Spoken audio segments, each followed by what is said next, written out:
What's up, everybody? Welcome back to AvidCat Studios. I'm your host, Sir Stormchild. This is like the 19th time I've had to say that at this point. Um, so, what's up? Uh, Welcome back to AvidCat, a show dedicated to, I don't know, just gonna talk about more Stargate for right now. Um, it's Atlantis. So, Carl, roll with the thing. AvidCat. Meow. How was that one? Weirdly better. Thank you. You're welcome, Carl. You're welcome.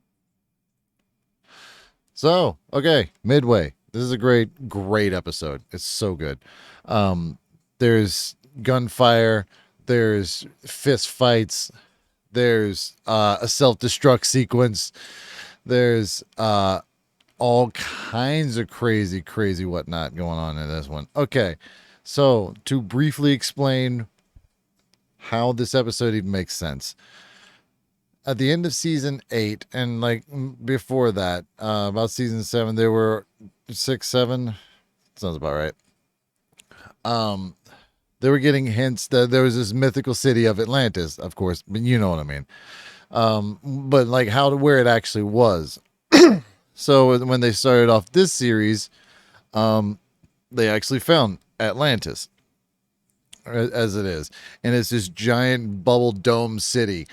And when they first get there, the lights start coming on, the power starts going up, but then like they realize they don't have enough power and they're underwater and like the shield is failing, and like if they don't get out now, like they gotta, they're gonna die, but they can't go anywhere. And they wake up these things called the Wraith, and like what I mean, they wake up the things called the Wraith. There was like three awake, just kind of like picking off people and kind of just living that way.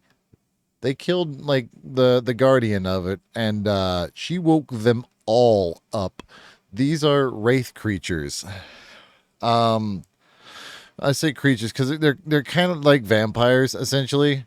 But they're made from bug creatures that steal life force or really energy. Um, so they when they start off with these little paralytic little bugs, and then throughout like attacking the ancients like why they died out and I had to move on and become higher beings was because of these fuckers. They're just, I mean, they look cool. They had like this weird like nose thing, so like they're kind of reptilian but kind of weirdly gooey, like you don't want to like touch them kind of thing. But they have like how they feed is through their hand. It's got like this weird vagina thing in their hand. It's what it looks like. They put it up against you, and it forces them to become stronger, and like you to become weaker, and you become like all desiccated like a fucking like husk and shit. Because that was this whole big contention in like the first series. And so they survived that. Now we're into the modern day stuff 5 seasons later. Actually, this is season end of season 4, and it's not the last episode, but like this is I think our third on the before that one. Anyway, it's called Midway because our galaxy, the Pegasus galaxy, there's the no man's land. They figure out how to take two stargates, put them in there, put them in this container, and then make relays along either side.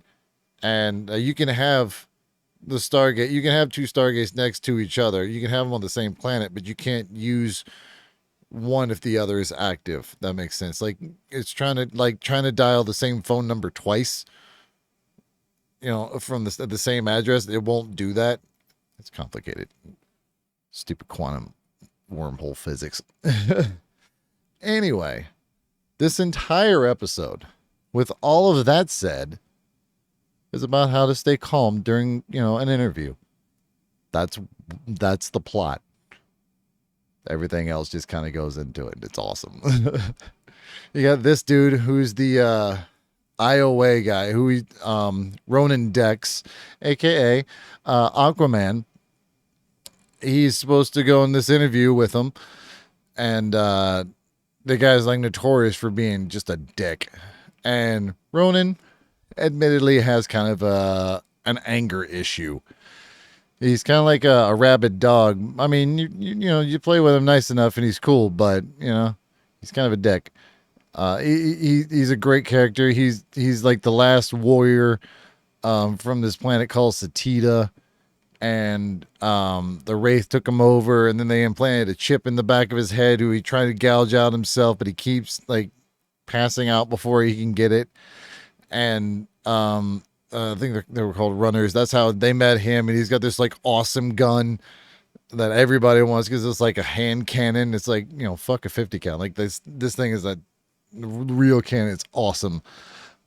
So in this, Teal'c comes over. He's growing long hair for some reason. I don't know. It's cool. God of War himself. He comes over to be like, hey, I'm going to teach you how to be calm under pressure. You know, like calm in this interview, and like, you know, just get your facts straight. But Teal'c knows. Teal'c has toned down his aggression, but my God, he's still jacked in this episode.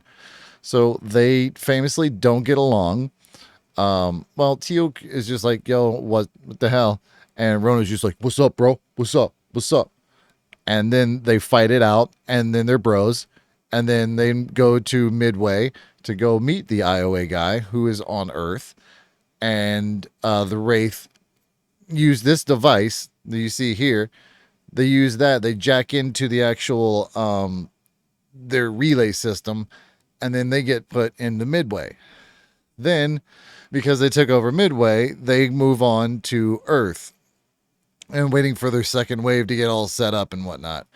So before they go on to Earth, they send through this ball, which you'll never see in any other episode because they just gave up on it. Kind of like shooting 3 times and making them disappear with the Zat Nicotel.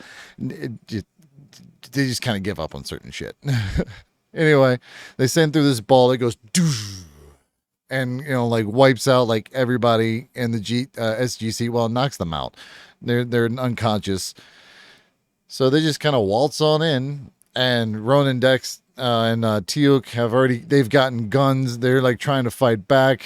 Then they go and head on over to Earth and try to stop them out. And they're like, now they're all bottlenecked and they can't get out.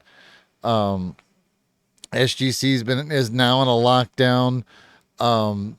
These guys are still, or they figure out how to get around it.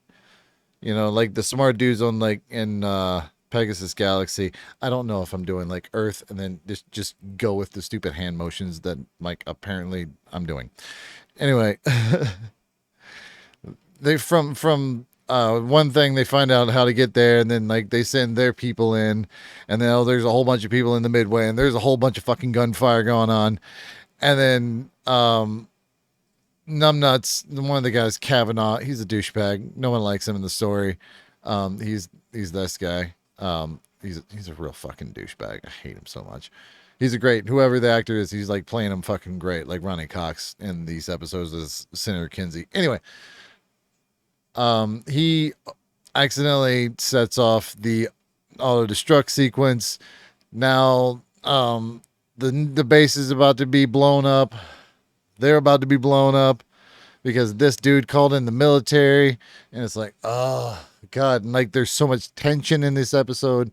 There's so much action in this episode. It's funny in its parts.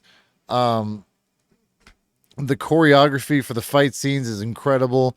They really know where to spend their money to like make the universe come alive.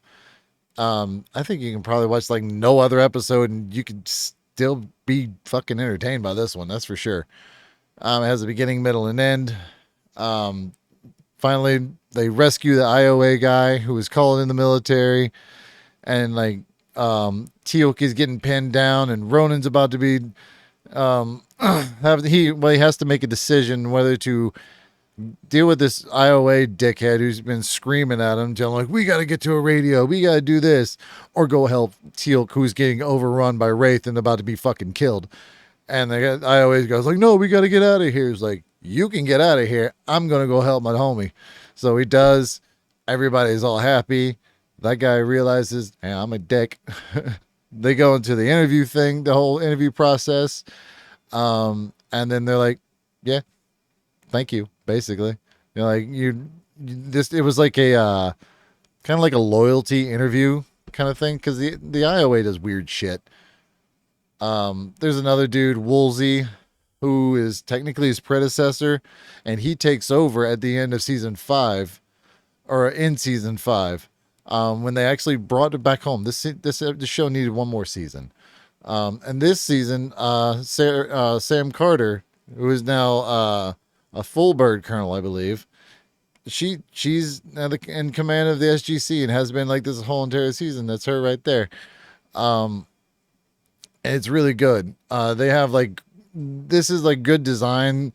Sure, like some of the bad guys are kind of falling, like, you're in a video game and you're just like speed running the fucking thing. It's okay. There's a lot of it, and there's like gunfire, and it's dumb and it's awesome. This is by far one of my favorite ones. If I watch this series again, I don't start from the beginning one's really, really good. Like the tension in that one is so good. And their time jumps later on when you find out like everything wasn't exactly like the way it was. That one's a really cool one. But yeah, Midway. It's got action. If you want action in your sci-fi, it's got sci-fi in your sci-fi. All I needed was like some sex and rock and roll, and it'd be fucking perfect. It does have a great soundtrack, though. That's for sure. Man, like the orchestration on it's so good. Anyway, this has been AvidCat. This is me explaining a great episode from a great series that they kind of ran into the ground. I will give Universe a chance if I ever get like a box set of it or something. I remember not liking it as much. They changed the formula, and I don't know. I'll give it a second look if I ever get around to it. Thank you so much for watching. Please be safe out there, and go enjoy the rest of your day. You're going to be awesome at it. Later, guys. That's what I'm saying, man. Tacos need to be free on Tuesdays. How are they ever going to make money? I don't care about that. I just want tacos. That's fair enough.